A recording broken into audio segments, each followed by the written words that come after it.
Ustaz ya. Saya punya teman yang pinjam uang sudah 2 tahun nggak ada kabar Ustaz. Namun kami masih sering jumpa Ustaz ya. Sudah beberapa bulan ini Ana mengeluh mengapa si bulan seolah tidak ingat lagi hutangnya. Kemarin Ana coba menanyakan lewat chat, namun jawaban si bulan cuma bilang syukron telah mengingatkan. Bagaimanakah hukumnya Ustaz kalau Ana mengeluh saat orang tidak bayar hutang Ustaz? Ini ada 2 poin. Poin pertama, bagi yang hutang. Ya, bagi yang hutang, bagaimanapun Anda punya kewajiban membayar hutang. Kalau Anda punya duit tapi nggak mau bayar, ya nanti kena hadis matlul ghani dzulmun. Orang-orang yang menunda hutang, ya kan, sedangkan dia punya kemampuan, maka dia adalah sebuah kezaliman. Wattaqu dzulma fa inna dzulma dzulumatun yaumil qiyamah. Takutlah kalian semuanya dengan kezaliman, karena kezaliman itu kegelapan pada hari kiamat. Dan saya punya buku tapi belum selesai, lagi digarap tulisan tentang bahayanya hutang. Bukan bahayanya, adab seputar hutang itu kita bahas, dan diantaranya adalah bahayanya hutang. Nggak mungkin saya bahas sekarang dong. Nanti kalau saya bahas sekarang nanti nggak ada kajian lebih lanjut lagi dong, kan gitu. Kemudian bagi yang menghutangi, ya perhatikan firman Allah Subhanahu wa taala, wa in kana dzu usratin fa nadhiratun ila maisarah. Jikalau yang berhutang itu ada kesusahan di dalam membayarnya, dia sudah berusaha membayarnya tapi ada kesusahan, fa nadhiratun ila maisarah. Nadhiratun itu adalah kalau di ilmu ushul fiqh ya, itu khobariyah bimana insya.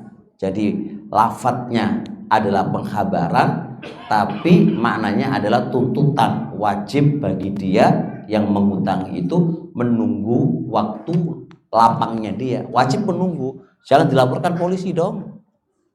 Selama dia punya komitmen untuk membayar, sedangkan keadaannya memang nggak mampu, ya tunggu sampai kapan? Sampai lapang itu datang kepadanya. Tapi tetap yang berhutang harus menentukan waktu pembayarannya. Sebab di dalam akad jual beli itu masuk akad jual beli dengan ngutang atau hutang piutang masuk. Itu nggak boleh horor ya. Nah, Rasulullah anil horor itu, ketidakjelasan itu mencakup pada utang piutang. Nah, kalau bayarnya nggak jelas, itu ya namanya horor. Kapan bayari? Kapan-kapan. Itu jenenge horor. Harus dijelaskan bulan sekian, tahun sekian, itu Anda dijelasin itu. Hari nggak bisa bayar, sampaikan. Aku belum bisa bayar, sampaikan. Terus besok lagi begitu, ternyata nggak bisa bayar, sampaikan lagi. Janji lagi, begitu lagi gak bisa bayar, sampaikan. Gak boleh bilang janji toh wajah. Itu janji toh itu adalah dia sudah menunaikan syariatnya untuk menentukan pembayaran, tapi keadaannya gak bisa bayar. Bukan karena dianya loh ya, tapi keadaan. Maka wajib Anda menunggu. Ingat ya, utang piutang itu adalah akdut tabarruk, akad yang Anda utang piutang itu adalah akad penghambaan Anda kepada Allah Subhanahu wa taala. Anda tidak mendapatkan keuntungan sama sekali darinya, tapi murni menolong.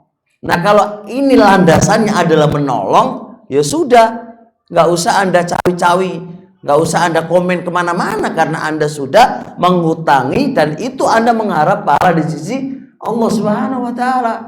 Jangan sampai Anda hancurkan ini tujuan yang mulia dengan Anda mengungkit-ungkit. Bisa dipahami ya? Jadi ada 2 poin yang secara ringkas. Jadi Anda sebagai yang menghutangi, boleh Anda bertanya, lagi gimana bayarnya kamu? Boleh. Haknya kamu mengingatkan boleh. Tapi yang diingatkan jangan jawabannya enak banget ya. Syukron. Anda mengingatkan kayak nggak punya dosa, nggak punya apa beban aja, ini nggak kena ini. Ya Anda harus berjanji gimana bayarnya kan gitu kok. Syukron. Dia nggak butuh syukron atas peringatan, nggak butuh itu. Butuh kapan bayarnya. Ini kan nggak pas di dalam menjawab. Ini jenenge maunya apa ini? Bikin marah nggak dewasa lagi kan. Ya. Jadi poin yang harus dipahami tadi ya.